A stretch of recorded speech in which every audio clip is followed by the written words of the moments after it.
So about a year ago, I posted a video of me wrapping this G-Wagon and it absolutely blew up all across social media. However, we had an overwhelming amount of hate in the comments. There was people like this, people like this, like this, like this.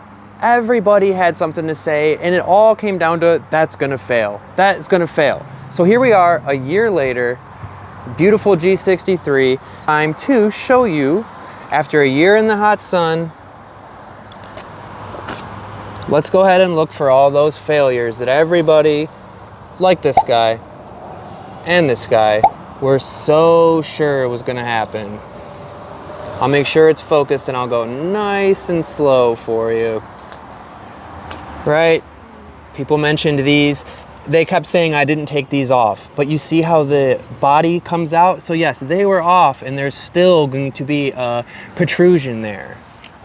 So those of you that have wrapped G-Wagons would know that, although the confidence in these people is insane. Although, thank you for commenting, guys, because you basically got me about 50 million views across all platforms and blew my pages up. So thank you for that.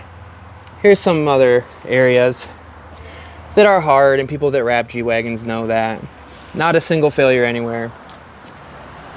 Okay.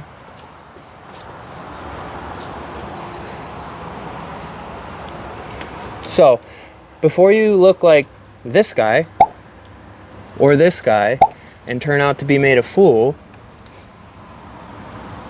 make sure you know what you're talking about, because here we are a year later and this G63 is looking perfect like the day it left. Unfortunately, it is here for an unwrap. We're gonna go back to the factory matte black paint. Now, the reason we did it in one full piece, well, that's because we want a seamless wrap, okay? With a black paint, you can get away with this. So you'll notice there's no seams, okay? No seams anywhere. Because we did a full peel, this little fender, it's the same piece all the way to the back quarter panel. Now let's look at how that works. When you have a gap like this, we cut 1/3 around the door, 2/3 goes into the jamb. Now when you open the door, yeah, the jambs are black because it's an exterior wrap, or else we would have taken the doors off, and I've done that as well many times. However, if you can cut straight, a nice clean line looks great, okay? And then it still goes around the side of the door. Yes, because I can cut straight because what? I know what I'm doing. For all of you keyboard warriors,